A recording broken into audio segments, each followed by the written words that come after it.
Okay. Good morning, ladies and gentlemen, and welcome to this webinar. I'll Morning. start slowly, letting the relevant delegates in. A major turnout we've got today, considering it's a week before Christmas, aren't we? So thank you very, very much for giving up your early morning time in Europe, including the UK, lunchtime for the Middle East, and towards the end of the day in Hong Kong, Singapore, and China. Having a quick look at the guest list, there's a right old combination of countries appearing. So hopefully the people in Hong Kong and Singapore will be enjoying this webinar before they go into something a little more festive, perhaps. This is what we're going to talk about today: the UK budget, UK budget 2025, the private client planning impact assessment, almost answering what was delivered by the Chancellor a few weeks ago. Delivered today by my good friend Lawrence Lancaster, now in Singapore, used to be part of our UK operation many years ago, and Group Head of Tax at Sovereign Group, and myself, founding managing director of the London subsidiaries of Sovereign, Simon Denton. We both of us have noticed a few delegates that have attended many of these webinars and conferences. So thank you for coming back, and good morning to the newcomers. Next slide, please, Miguel. What we're going to cover, ladies and gentlemen, is a webinar in 5 parts. But before I get going on this, the webinar is being recorded, and in due course you'll receive a recording link, and the finalized slides will be sent to you by email. So recording and slideshow will be sent to you separately. There's a Q&A folder, ladies and gentlemen, at the top of your screen, not the chat, but Q&A. I think there's a couple of people that just registered on chat, and mostly saying hello. Thank you very much. But if you go into the Q&A, I've made a quick announcement there. Please post your questions, and if they're rather straightforward and quick to answer, we will try to answer the questions as we move through each part. The first is the overview of UK property planning. The second part, the eagerly awaited family investment company planning, but some soft increases in dividend tax, and other passive income, which we'll quickly raise. Part 3 is an update on excluded property trusts, identifying which overseas trusts will benefit from the relief announced in the budget. Eligibility, structure, benefits. There's plenty of case studies in this webinar, ladies and gentlemen. Case studies, illustrations, and closing really on part 4 of overseas life insurance bonds, technically underused, not impacted by the budget, and we'll be offering an illustration, conveying an illustration to you in how these can be arranged for effectively maximum impact. Again, we'll take questions and answers during each part, or at the close of each part, and we'll have plenty of time at the end to address any other questions that we perhaps want to leave to the end, and that will be Lawrence and myself delivering on those questions. So again, slides and links will be sent to you. It is being recorded. Thank you for your undivided attention. We've got well over 100 people in the room today, and we'll start with the part 1, Miguel. Thank you. Next slide, which is overview of UK property planning. Lawrence. Thanks very much, Simon, and morning, afternoon, everyone, depending on where you're dialing in from. Just to elaborate on what we're attempting to achieve in today's webinar, we obviously had the budget that was delivered by the Chancellor at the end of November. We then had the publication of the Finance Bill at the start of December. So we've been going through that, and the references on, well, the impact assessment that we're going to deliver today we have looked at the Finance Bill, and it doesn't always mirror the draft legislation, what was said in the budget. So we do think that it's better to have these webinars after the publication of the draft legislation. That will become the Finance Act sometime next year, normally around sort of early 2026, we would expect it. There was, fortunately, in this budget, it didn't have as much of an impact on private client planning as feared. So that's the good news. So what we're going to do today is just to go through the various different solutions that Simon's just listed, and identify where there is a bit of an impact from this budget. But the good news is that there wasn't as much impact, as I've said, as we feared. And so there's still plenty of planning options and opportunities for UK residents. When Simon and I have done these webinars over the last couple of years, we have focused on individuals leaving, particularly with all the changes to non-doms. Today, we're not going to cover that, because what we want to focus on today, the purpose is, well, for those who are UK resident, what can you still do? So to a more of a positive focus for individuals who are UK resident, regardless obviously of domicile, which has now been abolished for tax purposes. So starting off then in terms of this 2% increase on property income, savings income, and investment income, so dividends and that sort of thing. And we've said 2% tax increase on purpose. What tax is actually being increased? Well, it's limited to income tax. It doesn't extend to corporation tax, where you've got a UK company or indeed an overseas company which has UK property income. That isn't going to be, the company isn't going to be subject to 2% more tax, and that has been confirmed in the draft legislation that I was referring to a moment ago. So that's quite good news for UK companies. If, as we've noted there, if they're generating total profit of less than 50,000, that does include income and gains, they benefit from this 19% corporation tax. An overseas company does not benefit from that. It's subject to the flat rate of 25%, and it doesn't benefit from that very meagre marginal relief that applies to UK companies, where you've got profit between 50 and 250,000. It's very, very minor, that relief. So enough said about that, I think. Important point is that the 2% increase does not apply to corporation tax. So if you've got a property business within a UK company, the profits of which are less than 50,000, then it's still going to be subject to the 19% rate of corporation tax. Do remember that, as a general rule, companies still benefit from full deductibility of interest on commercial loans. So you may find that many companies, the actual, if you're just looking at income, it is below that. It may be below that 50,000, and you still benefit from that 19% rate. So that's good news. In terms of where you use an overseas company compared to a UK company, we're going to come on to that in a minute.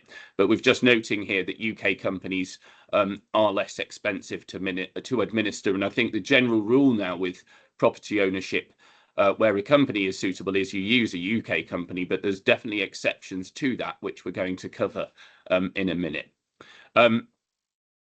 And in terms of the kind of the filtering exercise that you want to apply when you're looking at property, and we're just touching on property today, it's not going to be anything detailed, but you ask, is the shareholder a long-term resident, long-term UK resident, an LTR? In that case, you're going to be generally looking at a UK company. If the shareholder is not an LTR but UK resident, again, you're going to be looking at UK company, but there's mitigation planning options available. Is the shareholder non-resident and non-LTR? Well, that's the kind of quintessential case where potentially you are going to be looking at an offshore company. That's going to be the category 3 type client, is going to be the one that's going to be most suited to an overseas, an offshore structure, but again, not in all cases.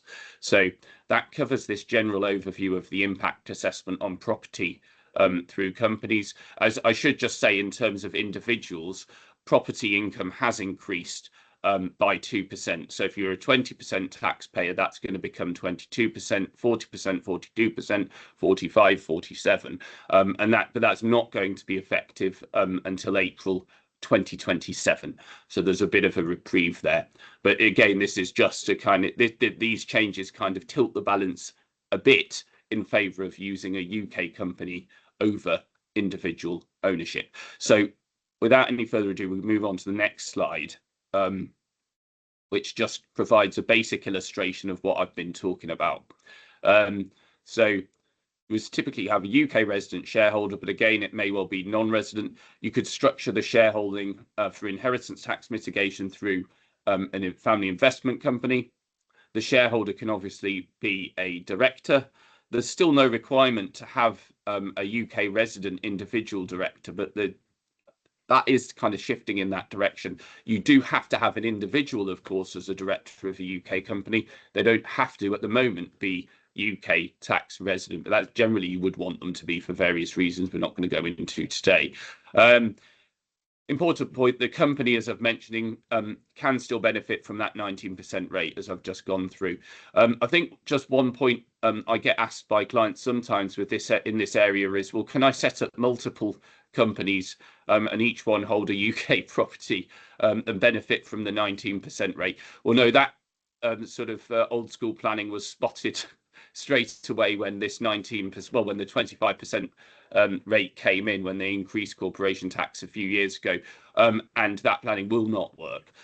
So if you're looking to benefit from the 19% rate with a UK company, then you're just looking at utilising your interest against income, and then obviously if you've got any carry forward losses and those sorts of things. But you will, as I've said, find many cases where the 19% rate will apply and not affected by the 2% increase. Overseas companies, as I've mentioned, are subject to the flat rate of 25%.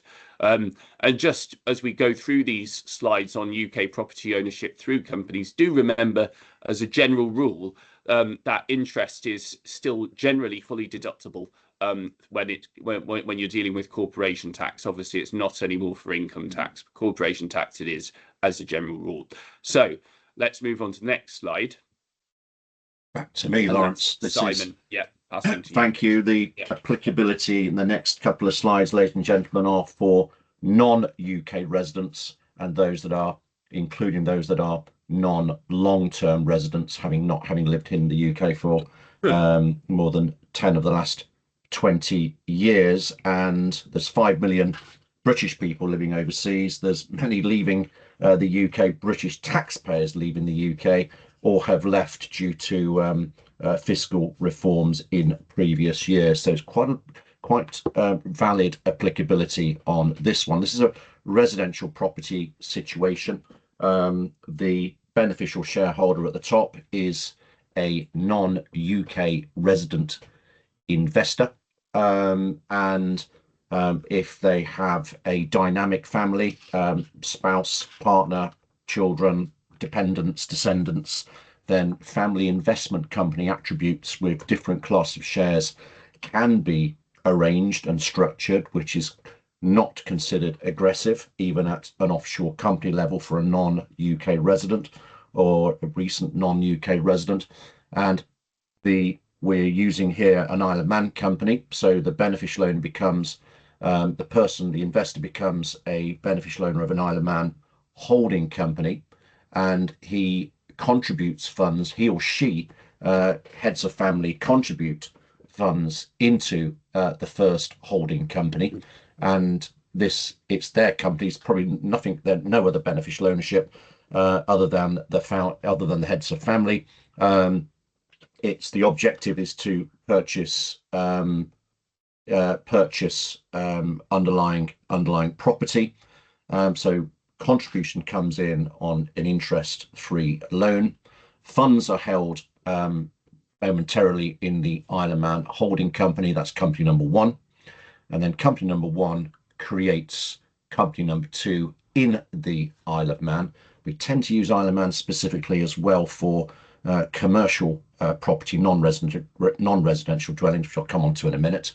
And there's a commercial loan made between Isle of Man 1 and Isle of Man 2 interest bearing, couple of points above the base rate, so 4 to 5% perhaps, charged by Isle of Man 1 to Isle of Man 2, enabling Isle of Man 2, ladies and gentlemen, to buy the lovely sunny property in it's sunny today, I suppose, in the region where they want to invest. That's the residential property. It's buy to let. It's it's filed for ATED. It's claiming the ATED letting exemption. It's not being occupied by friends, family, and closely connected parties. It's third-party rental. Corporation tax, UK corporation tax at 25% on net rental income and net gains if and when the property is sold. And I must point out that the beneficial ownership shares in the holding company are still within scope of IHT, even if the shareholder is not a long-term resident, even if he's outside of the UK for 10 years, a British person that fled 10 or more years ago. It's residential property. Complications of IHT still exist, not necessarily with commercial property, but residential property. But for the articulate planning, you can defend and mitigate the inheritance tax by having family investment company share class attributes at the holding level. But this is why a non-UK resident would use the double Isle of Man company, with interest charges being deducted for corporation tax purposes, because the rate is 25%, not 19% there. Okay. And I think just on that point, we may have get delegates today asking, well, why are you using a double Isle of Man structure here when are you going to be subject to that 25%? You're not going to have the opportunity, or the company isn't, to benefit from the 19% rate. Well, the answer to that is that having that holding company make the loan to the property owning company should ensure that the source of the loan interest is non-UK source, because the borrower company, that Isle of Man Co, is non-UK resident despite owning UK property, and that should ensure that the source of the interest is non-UK. Yep. And that means that it shouldn't be taxable in the UK, whereas if you used a UK company as the borrower, the lender then would be taxed on that interest, so there would be a 20% tax charge there, and this structure is what's saving you that. So it's going to be one of those where you've got substantial property business, I would say, to justify using this structure. It's not going to be a single property unless it's very high value, but is useful.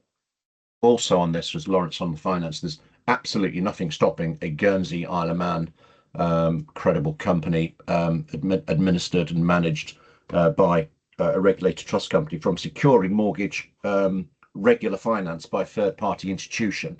Usually there's loan to purchase mortgage regular rates, 65% loan to purchase, and we've dealt with quite a few of these in the past. So mortgage finance, just because you use an Isle of Man or offshore company, there's nothing stopping that company from securing mortgage finance, which again will be deducted. The interest charge will be deducted from gross rental income, and make the banks work for you. And that's what I advocate if a mortgage finance is needed, perhaps to increase the number of properties to be purchased, or to perhaps purchase on higher value properties as well, without necessary important funding coming in from the beneficial shareholder.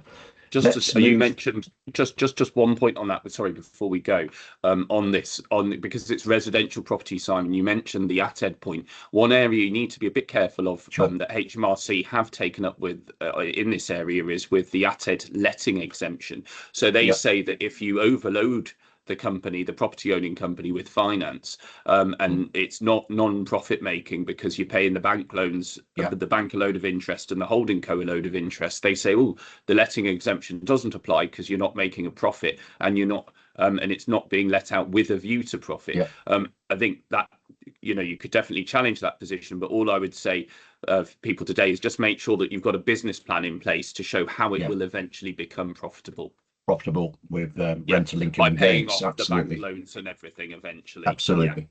Like any conventional mortgage arrangement which one would negotiate.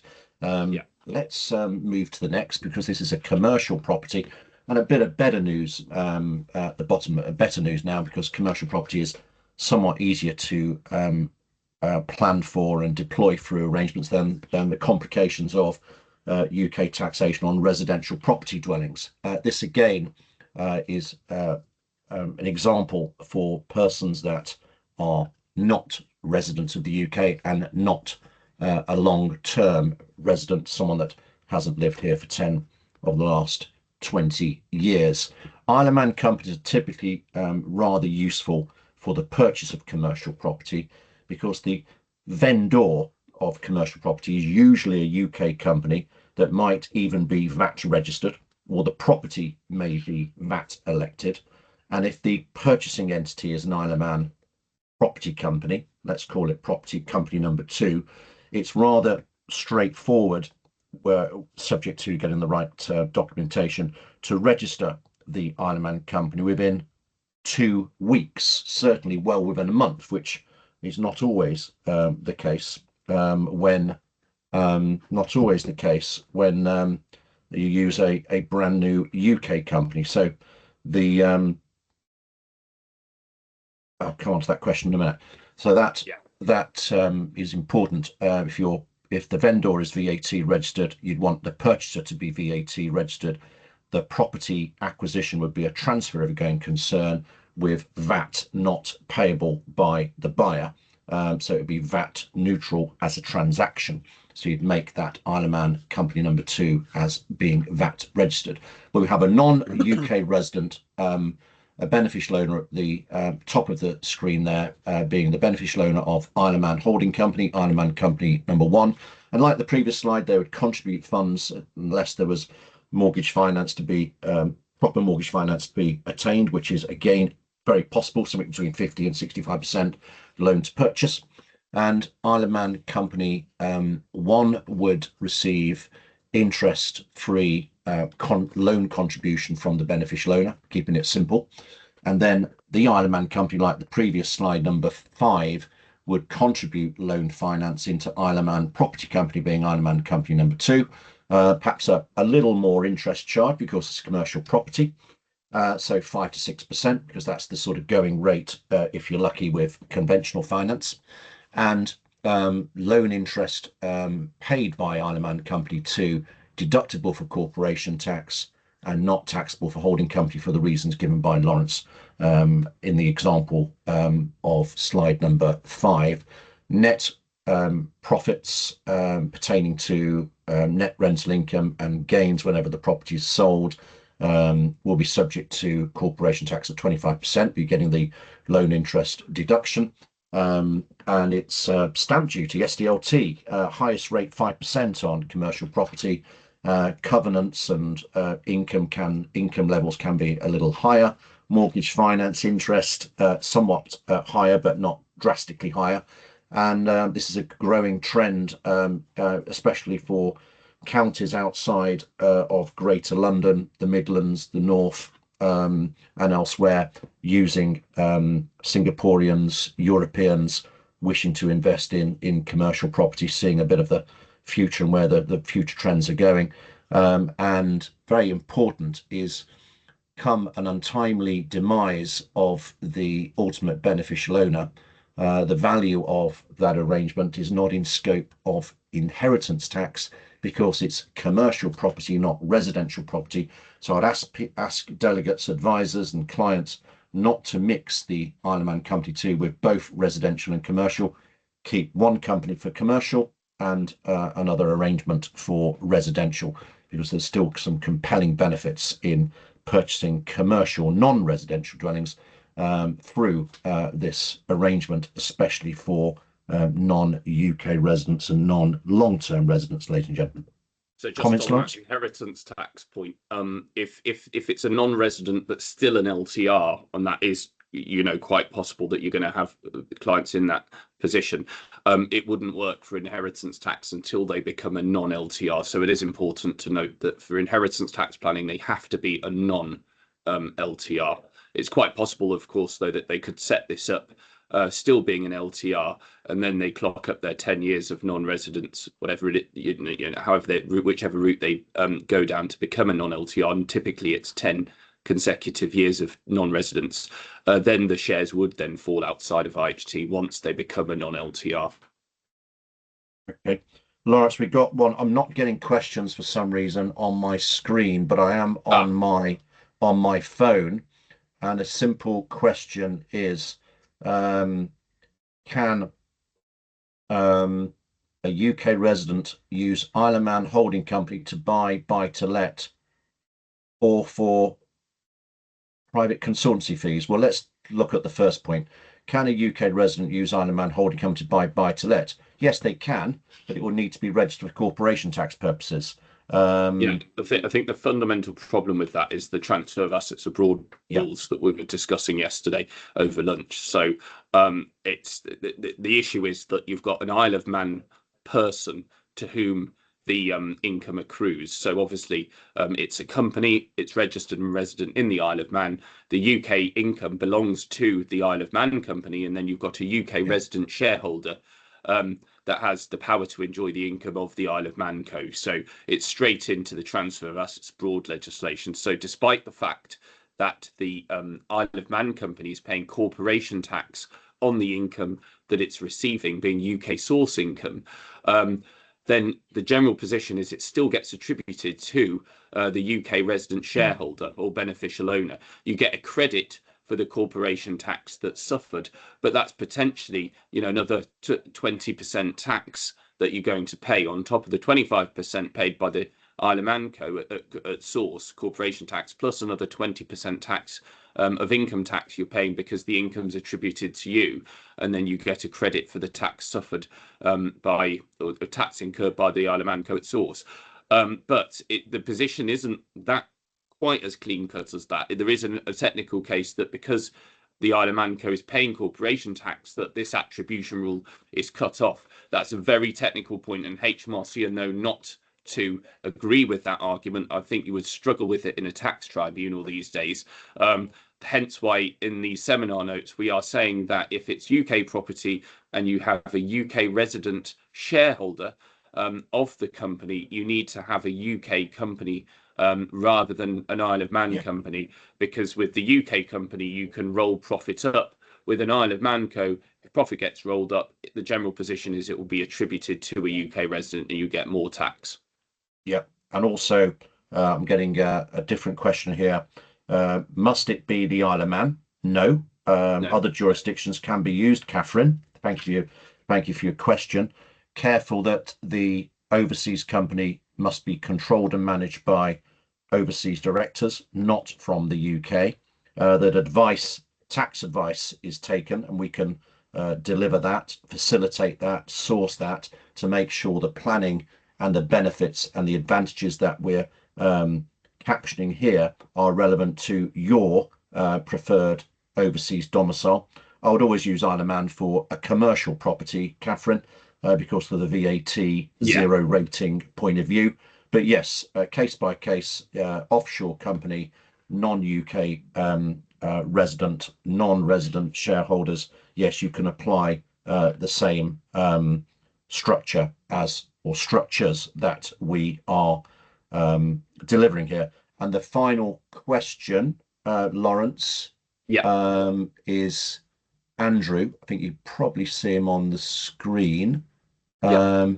Why use two companies in the Isle of Man or two offshore companies if the investor is non-UK resident? Could the investor not make the loan himself? Yes, you can, but there is advantages for using for two offshore companies, because I think what Andrew is saying is, why can't I be the lender to the only underlying Isle of Man company, not two companies, and then claim the deductibility for corporation tax? Lawrence, do you want to answer that one?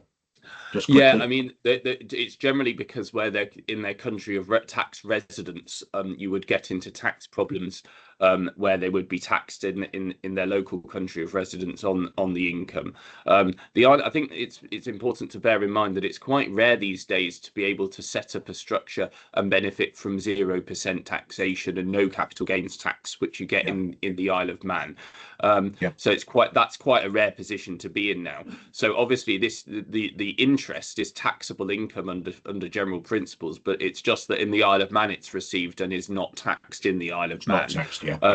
But again, you will get jurisdictions where you could do what Andrew's suggesting, where you could just have a single Isle of Man property company, you make the loan in, and then you receive the interest from it, and it won't be taxed in your country of residence. But that's likely to be exceptional. And the other problem with it is that clients' tax residence has typically will change over time, and then you'll find that the interest then gets taxed if you move in your new country of tax residence. Simon mentioned the need for tax advice, and of course, with this structure, that non-resident individual would need to get tax advice in their country of tax residence as well as UK tax advice here, just to ensure that they're not going to get any problems in their country of tax residence with this planning. Okay. Lawrence, we're about halfway through, but we're into 30 minutes. So let's move, Miguel, to the next slide, please. And this is part 2. We've mentioned family investment companies quite a bit already, and Lawrence is going to deliver how these are best structured and used, ladies and gentlemen. Yeah, so these would be these can be used in all of those cases we've just mentioned where inheritance tax is a problem, and that's going to be in all of those cases, with the exception of where you're using an Isle of Man company. It's commercial property and it's a non-LTR as the beneficial owner. In all other cases, you're going to get inheritance tax, and you'll need to be looking at something like this if you want to mitigate. So it's a growing problem or issue for families' inheritance tax. We've had the nil rate band frozen at 325,000 since 6th of April 2009.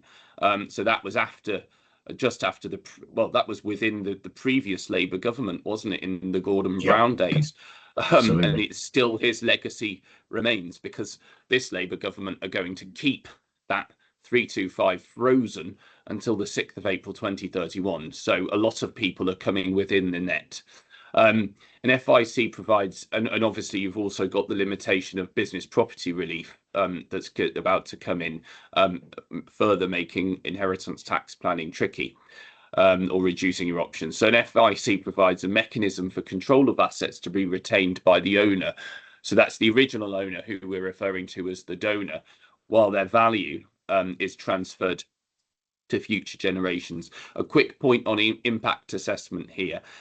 We were concerned prior to the budget that the government were going to either curtail or completely eliminate PET planning, abolish it. So that's potentially exempt transfers, where you can transfer assets from one parent, normally to their children, from one individual to another individual, survive for 7 years, don't reserve a benefit in the property you give away. That's effective inheritance tax planning, and forms the cornerstone of FIC tax planning. So we were concerned, but there was nothing. There was no limitation on pets. So that's really, really good news for this planning, that it's been unscathed by the provisions in the finance bill.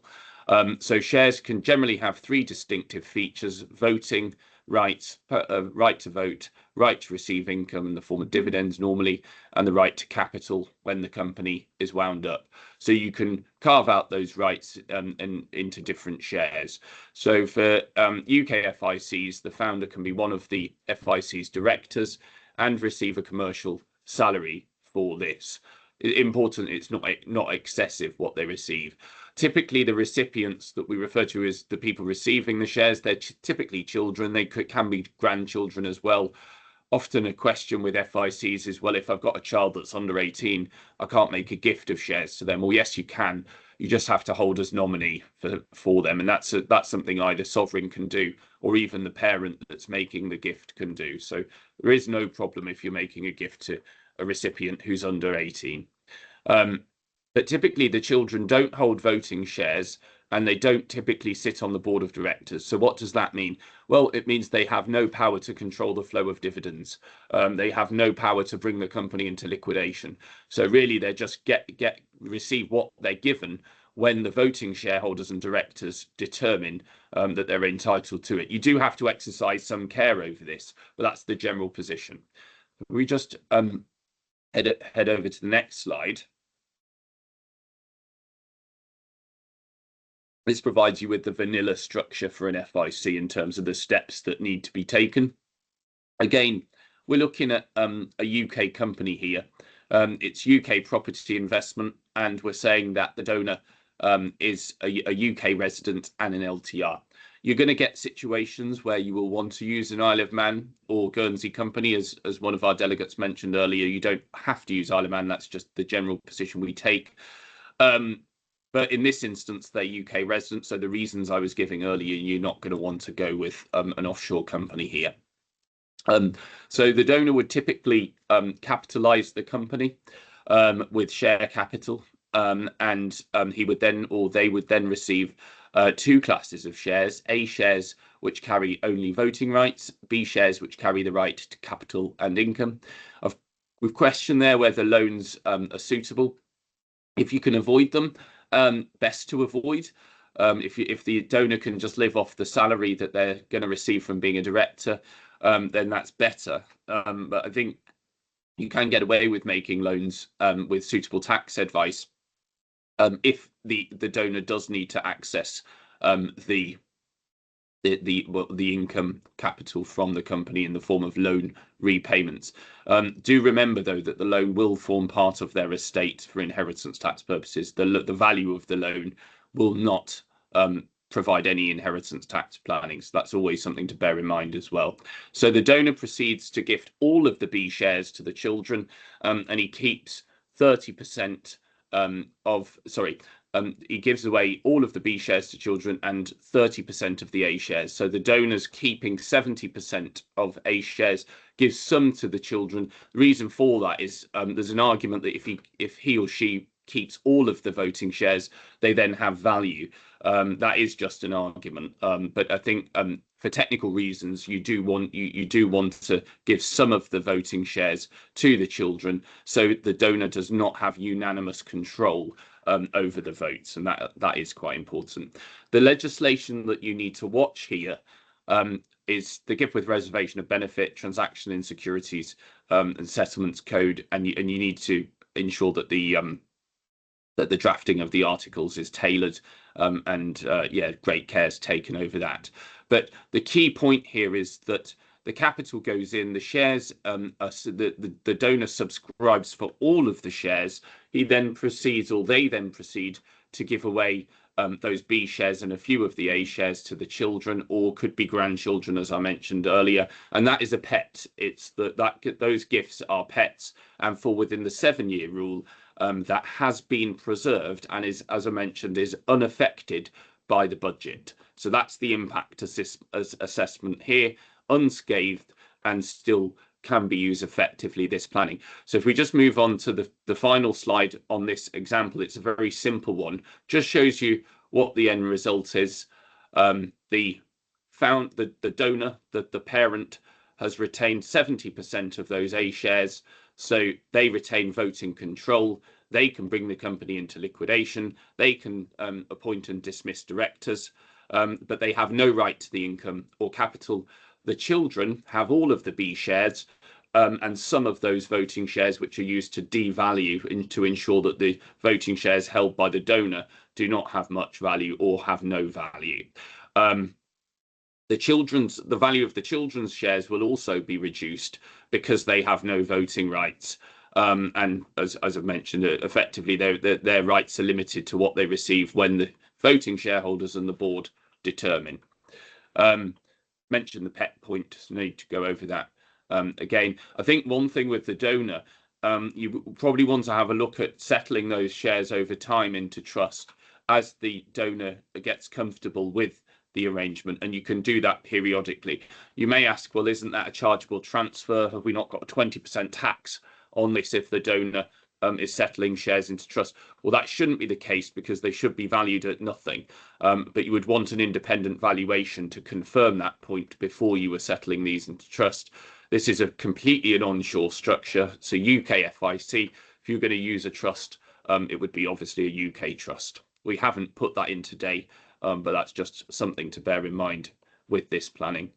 So we did this at the conference earlier in July, but anybody want to know how trusts can be used and intermingled with FICs, do contact us again. If you could, ladies and gentlemen, you could make questions by the Q&A tab.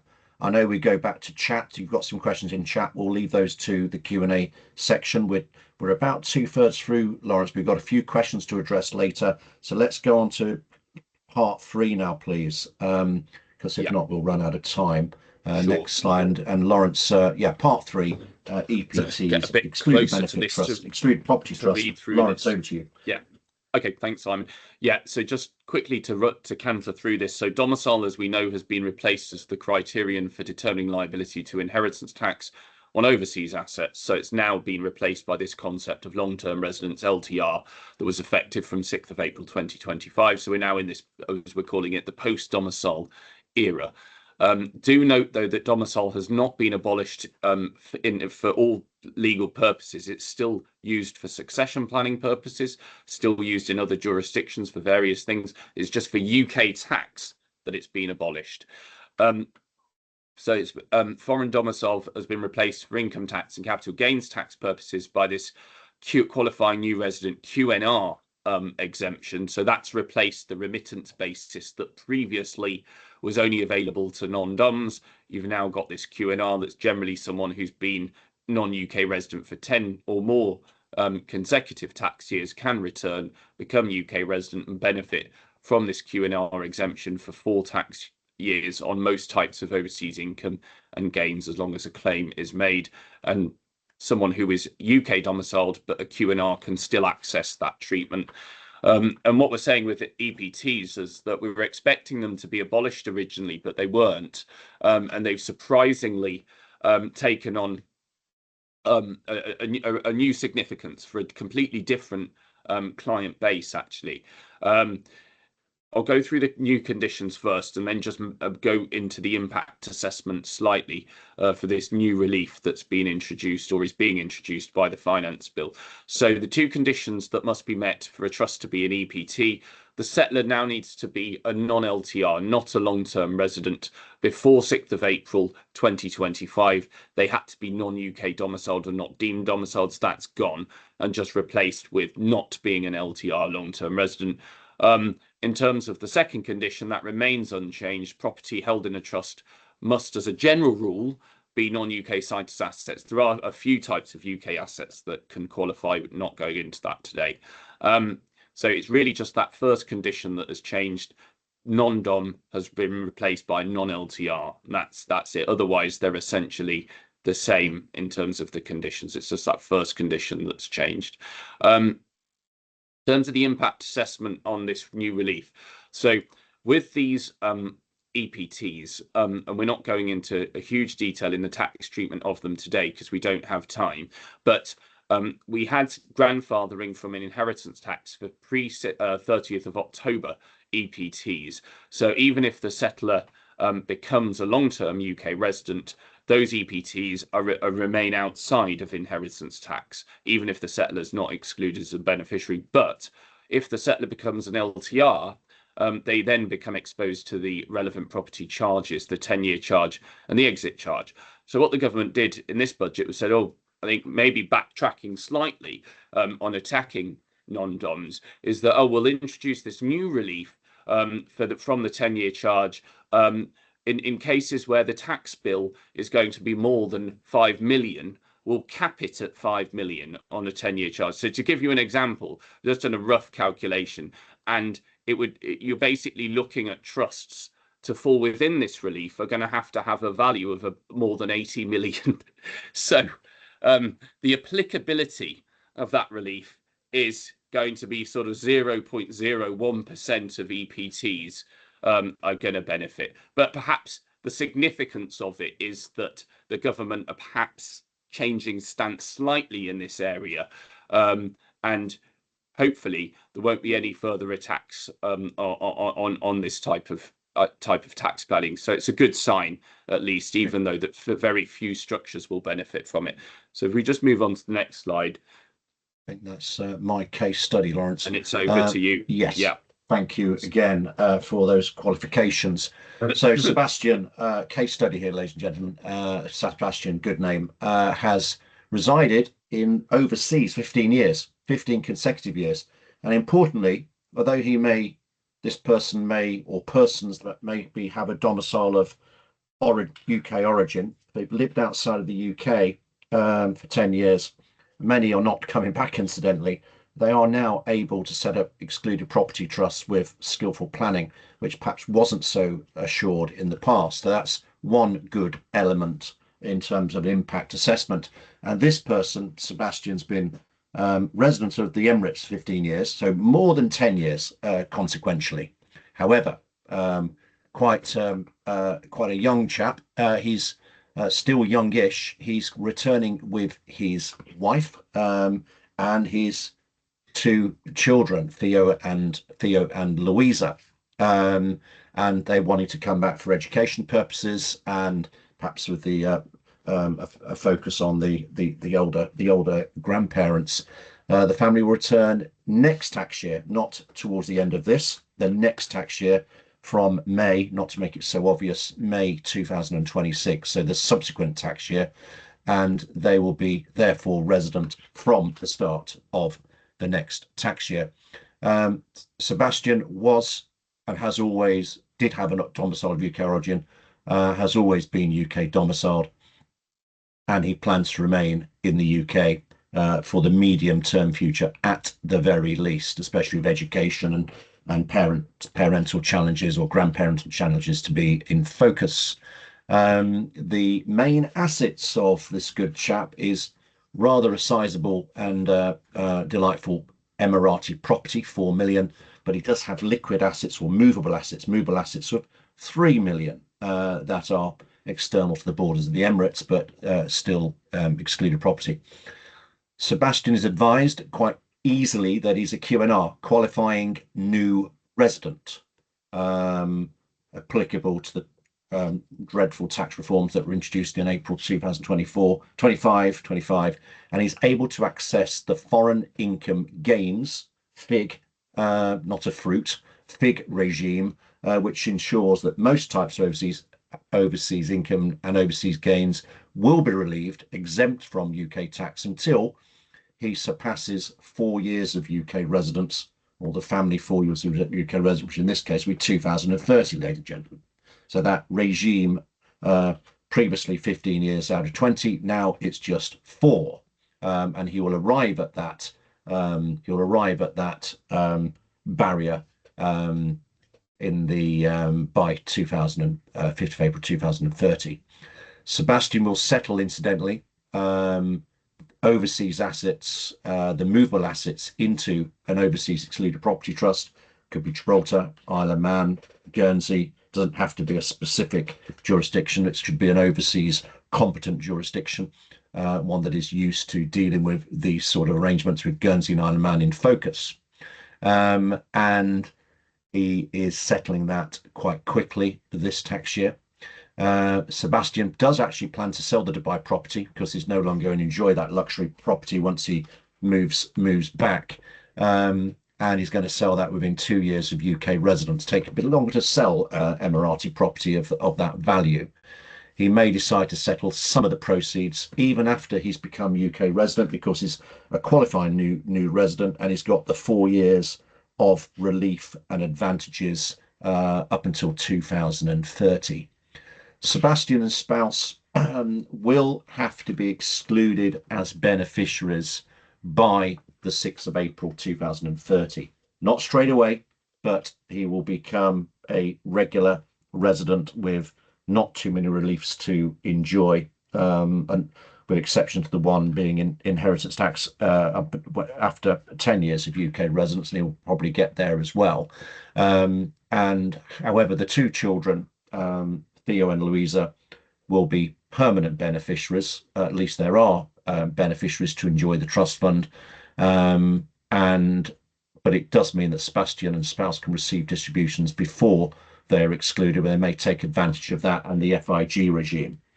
The EPT, the offshore trust, will invest in overseas funds, and gains from such a portfolio should not be taxed on him until they're distributed to him or wife in the 4 years of UK residence, and maybe thereafter periodically income distributed to the children. So that essentially sets the scene, and we'll canter on to the next slide. And this is it. So Sebastian, before he comes back to the UK, it takes about a month to put in place a trust. Isle of Man or Guernsey, settles 3 million. Children, Theo and Louisa, and Sebastian wife can be beneficiaries, with Sebastian and wife excluded before the 6th of April 2030, before that FIG regime and landscape runs out. That's the shelf life on that one. There's no lifetime charge going into the trust because Sebastian has lived outside the UK for 10 years. And those that are staying overseas can have proper exhaustive benefits from undertaking this, especially if they're not coming back. And the overseas bank account is set up for the trust, which you would normally want to see happen. Tax-free distribution of capital from trust until 6th of April 2030, when the FIG regime finishes, taxable after this date. Income and gains within the funds and any gains on fund redemption by trustees should not be attributed to Sebastian. I'd like to read that out. So that's a key benefit.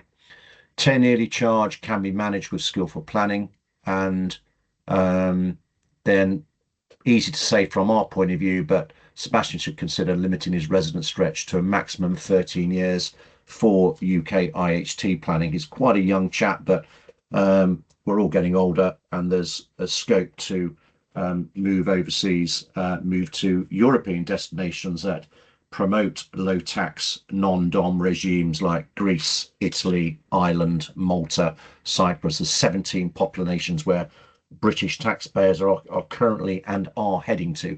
We delivered this in the conference and other webinars, and if you want details of that, you can write to us. Assets held in an EBT are not subject to inheritance tax, even if Sebastian or spouse or other beneficiaries suffer untimely demise, because especially on Sebastian, he will be excluded as a beneficiary. So that is one compelling benefit for skillfully adopting this planning through a trust before coming back, ladies and gentlemen. Thank you. And just to, on the exclusion point, just to clarify, for the first 4 years where Sebastian and the other beneficiaries can benefit from the QNR, the qualifying new resident exemption, it's possible to really invest in any overseas assets that you like. It's just that once you reach before the 6th of April 2030, the investment portfolio must shift into overseas non-reporting funds, and at that stage Sebastian and spouse must be excluded. And that ensures for income and capital gains tax you get a gross roll-up facility, so income and gains do not get attributed or should not get attributed to the settler, which would otherwise be the case without the exclusion. And offshore reporting funds are needed for capital gains tax planning. In terms of the inheritance tax, he needs to be excluded, Sebastian, because if he becomes an LTR, so after 10 years of tax residency, there would be a problem under reservation of benefit rules.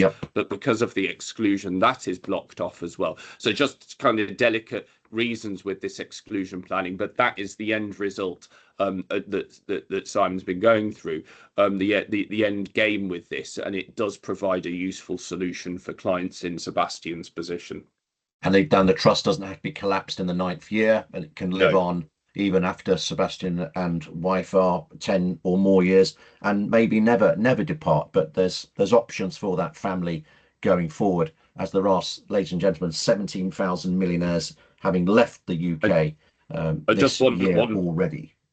Sorry, just on, I know, conscious of time, just one final point on the 10-year anniversary here.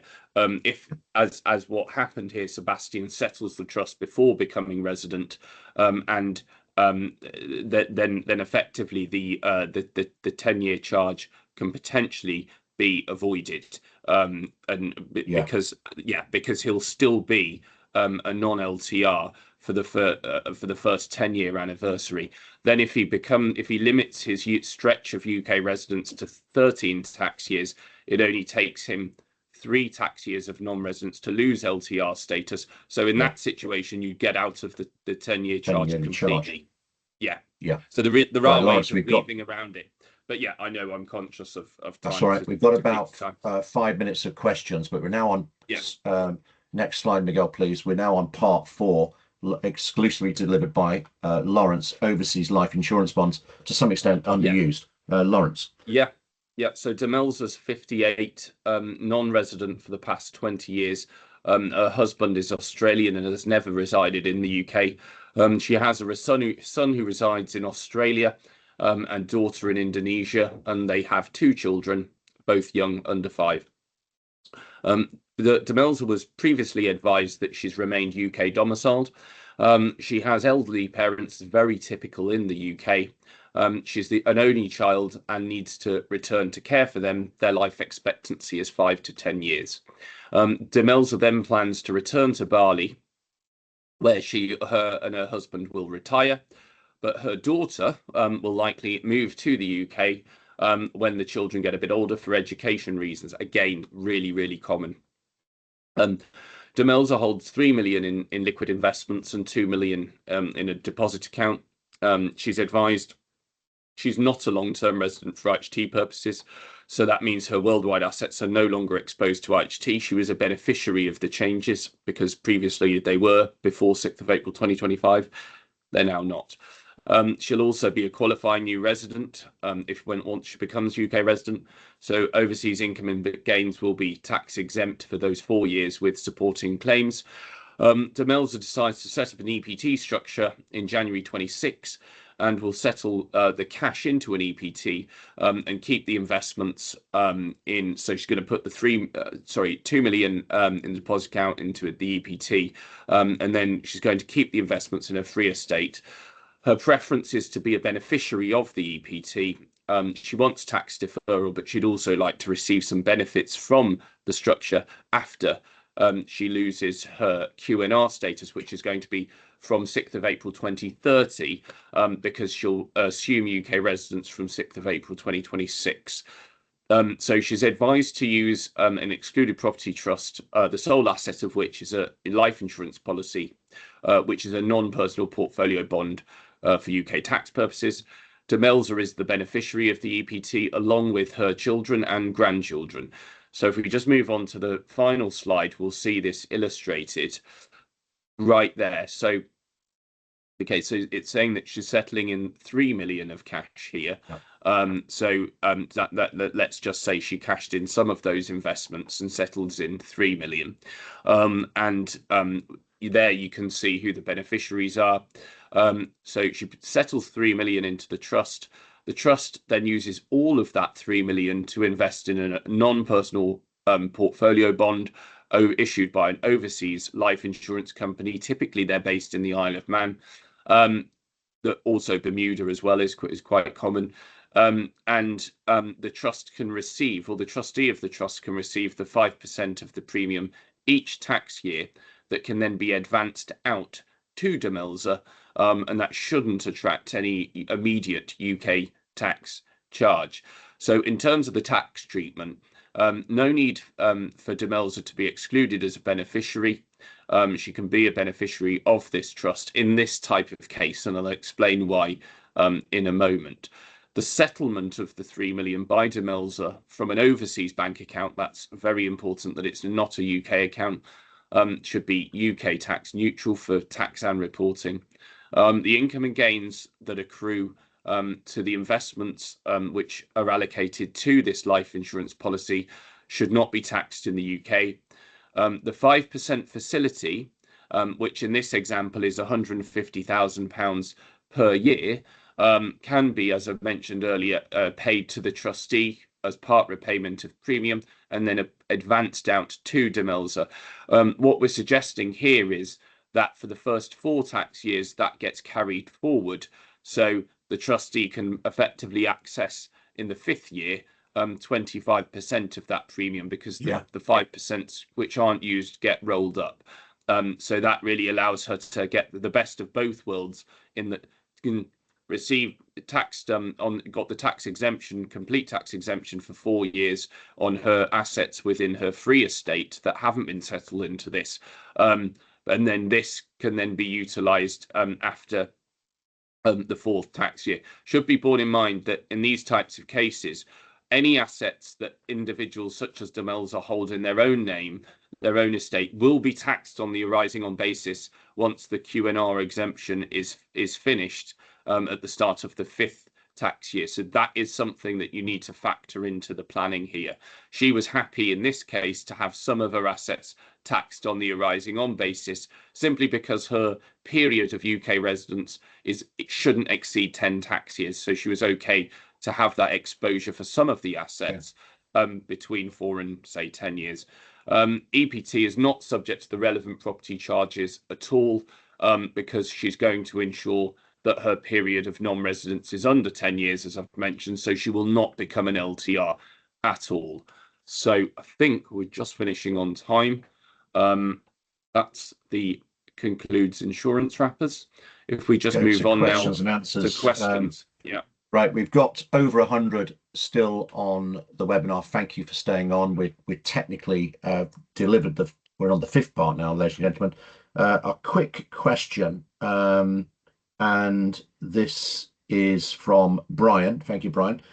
Go back to the property slide. Might be so UK. Should we try and go back to the slides? Or no, don't go. Let's go. Okay. Can the holding company be substituted? I think it's the Isle of Man company. Double slide. Can the Isle of Man Isle of Man property company number 2 be owned by a Guernsey QNUPS, Lawrence? Yes, it can. But your commentary, please. I think that would be fine. So you would have the loan coming from the QNUPS. The QNUPS would hold all of the shares in the Isle of Man Property Owning Co.